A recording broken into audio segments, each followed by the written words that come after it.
Thank you. Thank you for being here. This isn't my speech, but this is insane. This is crazy, right? This is awesome. All right, I'm gonna tell you about the most embarrassing experience of my entire life. And I need you to bear with me because it is cringy. It's the worst, and you're gonna suffer through it with me. I was in 6th grade, and I was a lot smaller than I am now, except for my ears, which they've always been this size. If you don't believe me, find me after the show. I have baby pictures. It's atrocious. It's a genetic, whatever. I could go on and on. I went to East Shore Elementary. Anyone here go to East Shore? I went to East Shore Elementary, and in East Shore Elementary, for outdoor ed, we went to Catalina Island. I know, yeah. It was exactly as baller as it sounds. We snorkeled. We didn't ball, but we kayaked. And at the end of the week, all the 6th graders got together in this huge amphitheater and ate together. And if you had a funny story or a joke to tell, you could do it in front of everybody. Some of you have caught on like where this is going. This is high stakes. I don't think I have to tell you guys that. This was huge, but I was ready. I had been practicing my joke all week, and it was flawless. It was amazing. It was the perfect joke, and I don't remember it, so I'm so sorry. That would make the story a lot better. But I do remember going up there, ears flapping in the wind.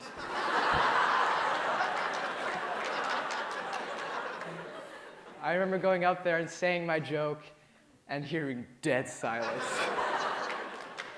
Thank you, whoever clapped. That's very nice. And that would have been fine, but 6th graders are cruel. I've been booed once in my life, and it was that day, after the joke that I thought was perfect. I was humiliated. I sat down. My face was still brown, obviously. But now it had tinges of red in the cheeks. I was very embarrassed. And some other people went up, they told their jokes, they got their laughs, and then I got up again.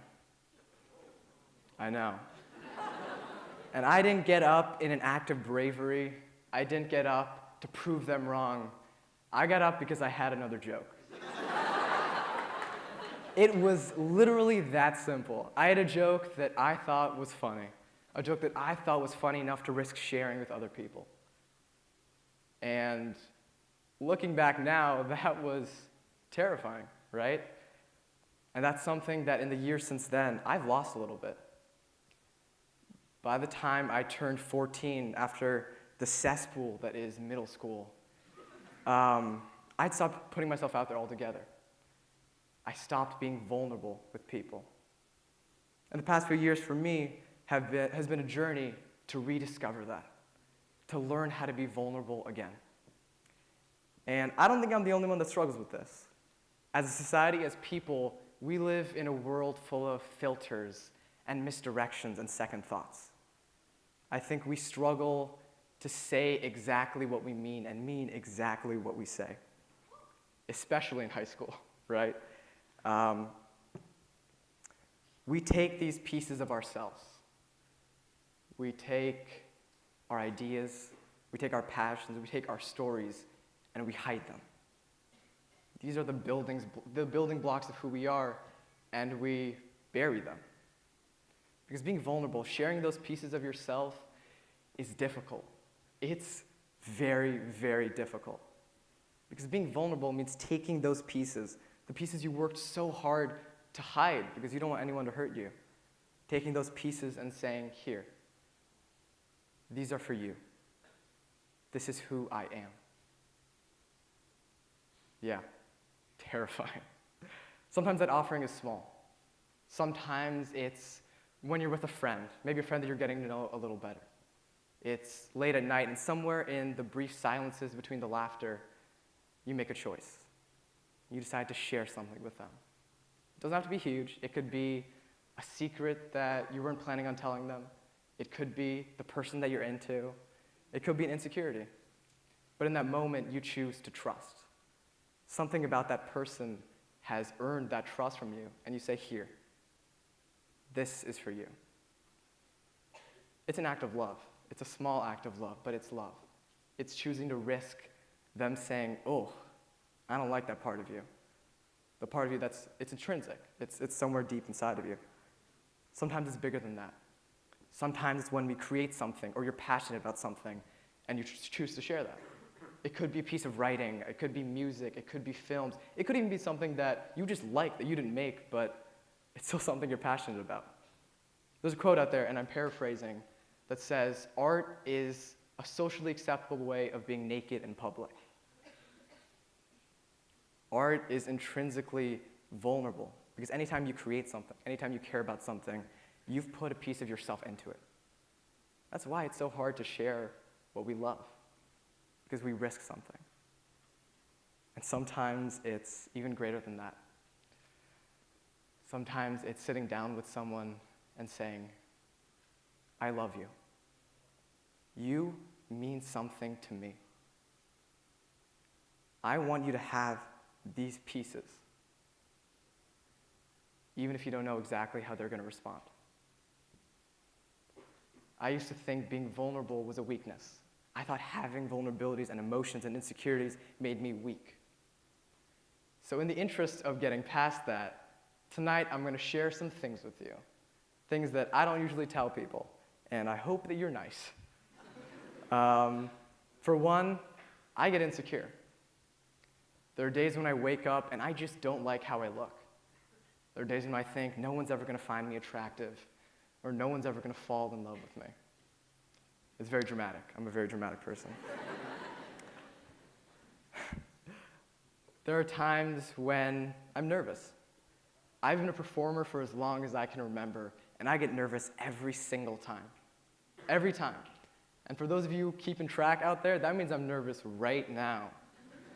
I know. I don't know if anyone in the front row, Nathan, can you hear my heartbeat? Because it's all I can hear right now. And this one's the most shocking of them all. And it's going to be very surprising to you guys. Because I know you look up here and you see the epitome of masculinity. All right, come on. All right, I had like more jokes, but I'm just going to leave it there. But sometimes I cry. It has happened before. It was an accident, but it happened. I've cried because of a stupid movie about a stupid dog. And you think it's Marley and Me, but it's not. It's, if you want to go home and watch it, it's called Hachi. See, we have fans out there. It's Hachi, A Dog's Tale. It's about this dog that goes to the train, thank you, it goes to the train station to see his owner every day, and then the owner dies, and the dog just keeps going back. It's the worst thing I've ever seen. It's fantastic, though. You should watch it. It's great. I've cried because of Blonde, because of Frank Ocean's musical masterpiece. I'm glad there are fans out there. It's Ivy specifically, by the way. Ivy always gets me. And I've cried because of another person. I've cried because I've put myself out there, and sometimes I get rejected. It happens. 4 years ago, I wouldn't have told any of this to you. 4 years ago, I was taking all those pieces and I was hiding them. I didn't let anybody see who I was, and that made me isolated. It made me alone. For a group of people that are so similar, for humans, we've divided ourselves into a crazy amount of groups and categories and subcategories and cliques. We divide ourselves, we draw lines based on race, on sexual identity, on religion, on political preference, pretty much anything you can put a name to. We've learned to put up walls around ourselves, and we've learned that if you don't know someone, if they're just something, if they're a different political party, if they're a different race, if they're a different religion, a different creed, you can hate them. If you don't know who they are, you can hate them. So make me know you. Share a passion with me. Tell me your ideas. Tell me your stories. if I know you, I can't hate you. If I understand you, there's no way I can vitriolically hate you. Tell me your stories. As people, I think we crave stories. Is everything good back there? We've been telling stories since the dawn of time. We've been scratching them on caveman walls. We've been huddling around fireplaces in medieval homes.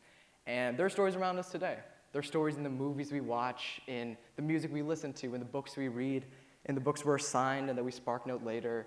There's stories everywhere. We love stories, and what we love even more than that, I think we ache to have our story told. I don't care how private you are, I don't care how introverted you are, we ache to have our stories told. Sometimes we tell these stories easily. Sometimes they're in a big group of friends in public. It's a story you've told 100 times.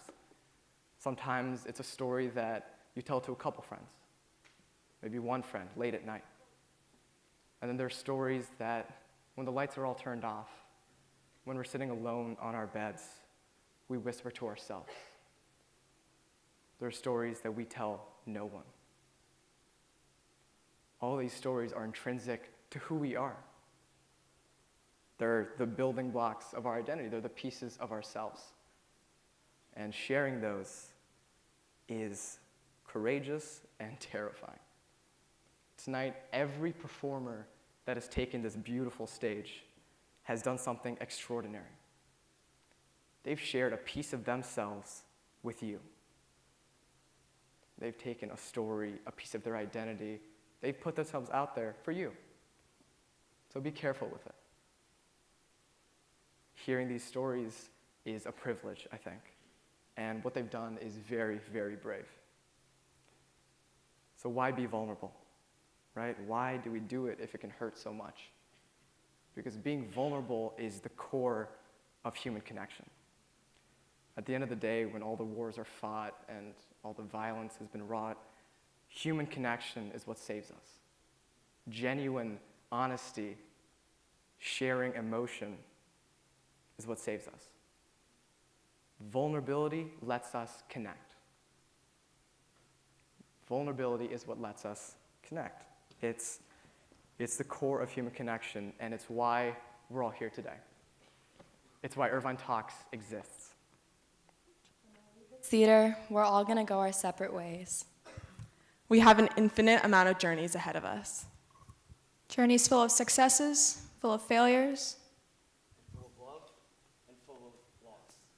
But tonight, we're here, out of the millions of places that we could have been. We're here. We get to share this experience. We can all connect. This is Irvine Talks. Thank you.